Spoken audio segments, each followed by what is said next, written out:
Hello, souls and demons, and welcome back to the show. If you've been enjoying the Demon Creep podcast so far, don't forget to leave a rating. It helps a ton. For today's story, I have 29th Dragon, written by an unknown author.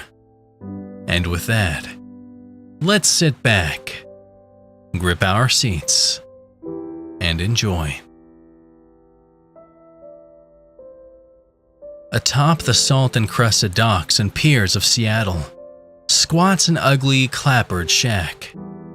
Its windows smeared with grime and the walls draped in fishing nets. The oil slick, an aptly named bar riddled with age and barnacles, but a sanctuary to the swarm of deckhands and sailors that spend their days scurrying across the rotting hulls of ships, and their nights slipping into a drunken stupor. It's a rough bar, where careless comment will earn you a punch to the face and a long fall into the grimy waters below. On any given night, one can find an aged Chinese sailor curled up against the bar, a broad-shouldered old salt with a bulging cut and an empty stare pasted across his wide face. His name is Hao Ming, but to the regular flotsam of the pub, he's known as the man of the 28 dragons.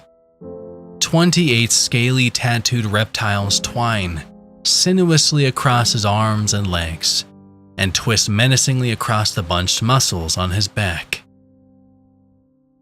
Hao claims each dragon represents a crucial part of his life, stories transformed into ink. Buy him a drink, and he'll be happy to share the thrilling tales behind each one, carefully describing how the dragon's colors represent his joy, terror, love, loss, and death. Visit him 20 nights, and buy him 28 drinks, and the powerful stories of his life will weave and merge before your eyes, until they resolve into the aging man drinking next to you. And then, satisfied you have exhausted his treasury of adventures, you'll excuse yourself and float out into the night. The light and noise of the oil slick bobbing away across the dark waves. And the man of the 28 dragons will finish his drink and clutch his faded shirt to his chest. His last secret, his hidden dragon safe. He swore long ago to never reveal the tattoo or the story to any living soul, and he never has. Except once. Once, on a stormy night, when the rain spattered like ink across the grimy windows, and the wind howled through the cracked wood, when he told the story to me. It began as an entertaining night, as I leaned on the counter sipping my poison and watching Ming pummel the face of some quartermaster who had drunkenly slurred a remark pertaining to damn slant eyes from across the bar. Stumbling backwards, the sailor grabbed at Ming's shirt, tearing the front and momentarily revealing Ming's chest. With a roar, Ming caught him under the chin, and the drunkard slumped to the floor. Game over. Ming pulled his shirt back across his shoulders and walked back to his drink. The noise in the bar returned to normal, everyone laughing and continuing their private banter. I was the only one who noticed it. The black serpent scrawled over his heart. A Chinese dragon, its broad tail curling in loops behind it. Long whiskers sprouting from its face, like tangles of wet hair. Arming myself with the twin barrels of guile and alcohol, I took the seat next to him and offered him several slugs of amber liquid. He recognized me as one of the regulars, and knowingly accepted my offer. "Okay, friend," he winked, holding out his arms. "What story do you want to hear tonight?" I pointed my finger at his chest, indicating the hidden serpent curled across his heart. His smile vanished in a flash. With an inscrutable gaze, he stared into my eyes. His heavy lips curled down into a frown, almost a grimace. "No good story," he grunted. "Forget you seen it, okay?"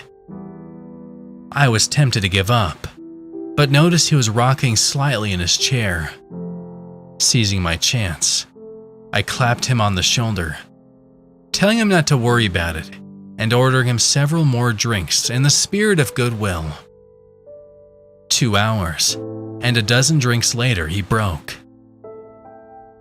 He began to sob quietly into his cup, telling me he was sorry, that he wanted to tell me but swore he wouldn't. With the precision of a surgeon, I knifed across his slurred words and stabbed into his psyche, prodding and poking until he dissolved completely. Closing his eyes, he began the story of the Black Dragon. I share it with you here. The old clipper threaded its way across the currents of the South China Sea. With a hole filled with rice, she was bound on a 3-week trip to Sydney. Ming, the lines of age not yet etched so deeply into his face, was a simple deckhand on the rusted, peeling bucket. The days rolled into nights as Ming performed his duties, his mind locked on their destination. The poor condition of the ship meant it needed a long overhaul in dry dock when it reached port, granting the crew a long shore leave.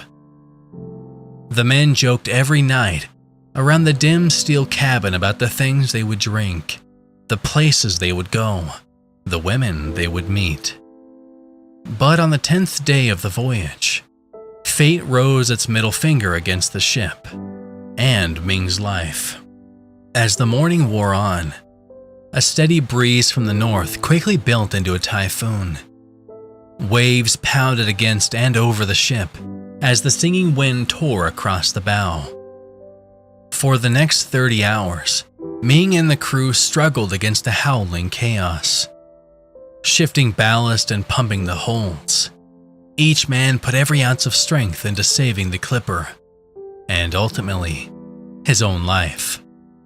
2 of the crew were torn from the deck and swallowed by the storm. And at long last, there was nothing left to do but sit in the dark cabin and beg Poseidon for mercy. The crew awoke to a cloudless sunrise, the sea once again tranquil and flat. Walking outside, they surveyed the damage. The rudder had been torn free and the engine blocks destroyed. The ship was adrift. The cargo hold had been flooded, the cargo lost. Even worse, the crashing waves had reached over the boat and sheared off the communication tower. Without radio or navigation, low on food and fresh water, the crippled ship drifted helplessly across the blue expanse. Ming lay prostrated on the metal deck, feeling the sun beat savagely against his body. 3 nights ago, the food supplies had run out, and the water was put on ration. A deckhand had died of an infected wound. Another injured man had escaped a slow, lingering death by hanging himself. Morale was nil. Even the captain had begun to eye the end of his own pistol. The next night, a light appeared on the horizon. "Rescue!"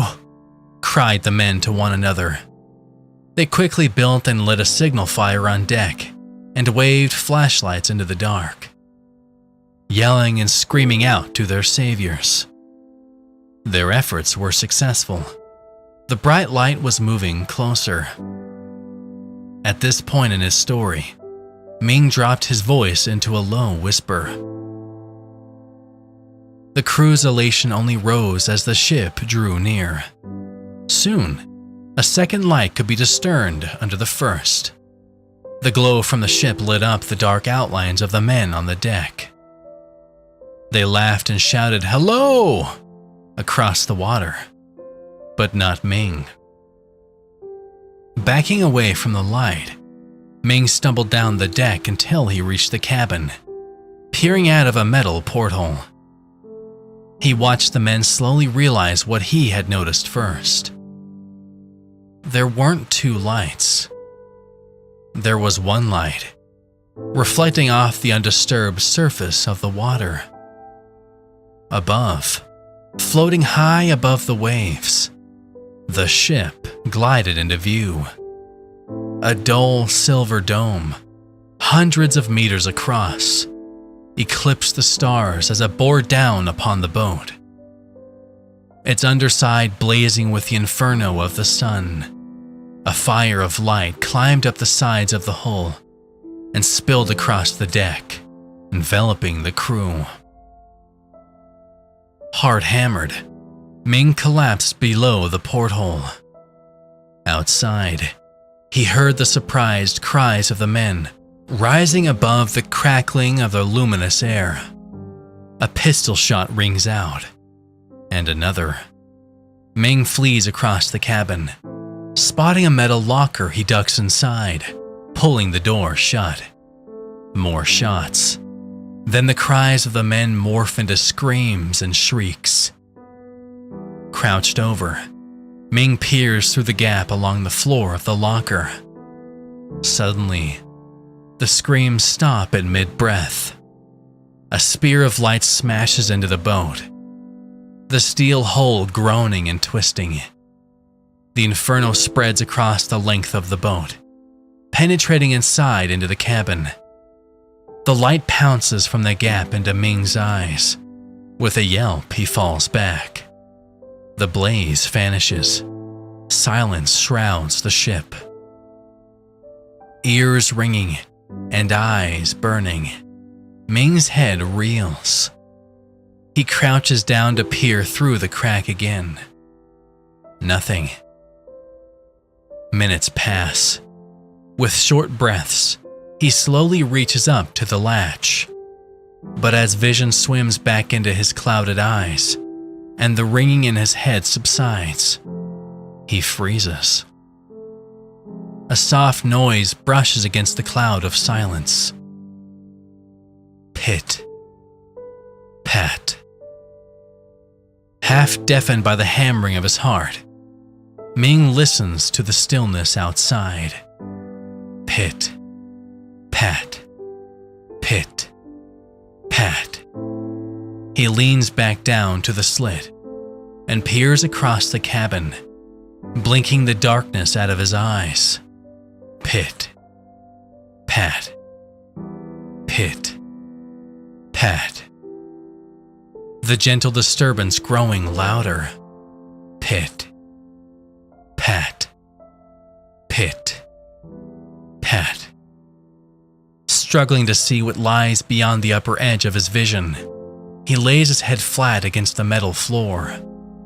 A long, black tendril drips down from the darkness above. Pat. Ming nearly cries out, but swallows it before it escapes his lips. Pit. Wide-eyed, he gazes as the thin legs of some unknown creature gently slaps against the floor. Pat. Cylindrical, an inch wide.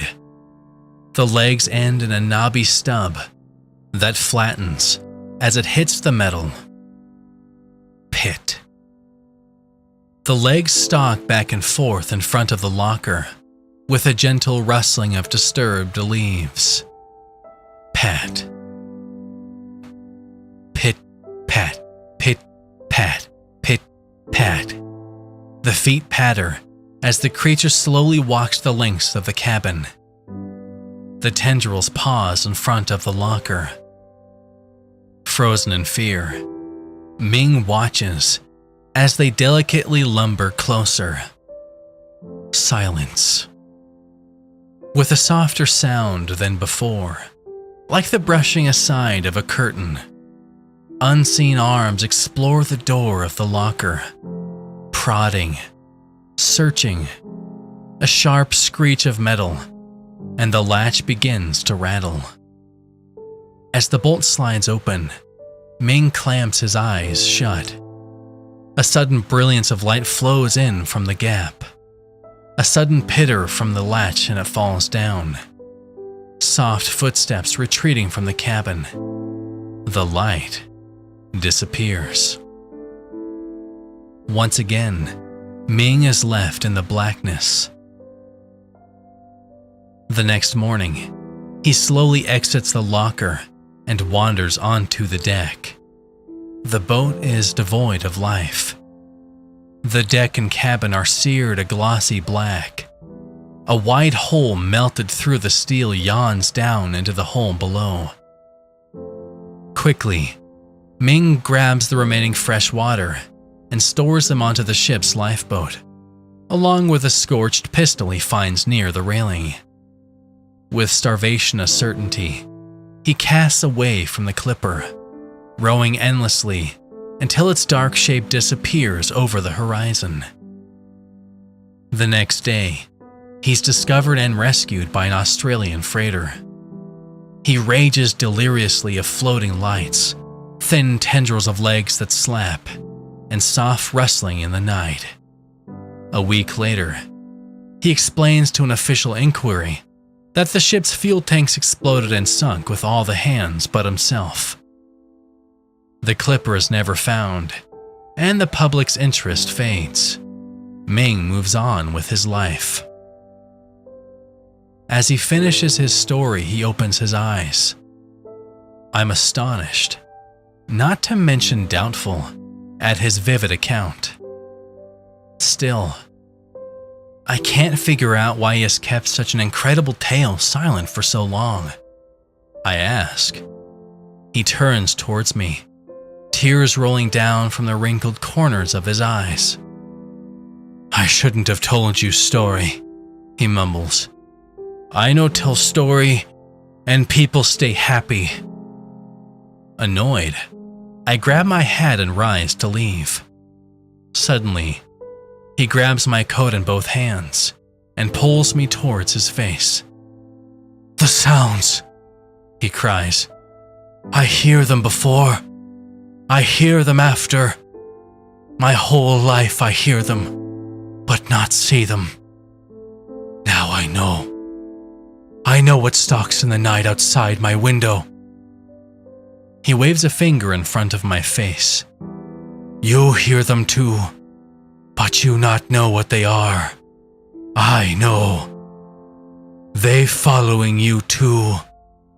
Pit-pat, pit-pat, pit-pat, behind you, in the shadows. Anguished, he screams, spit and tears flying off of his face. Always, always they are watching you from the darkness.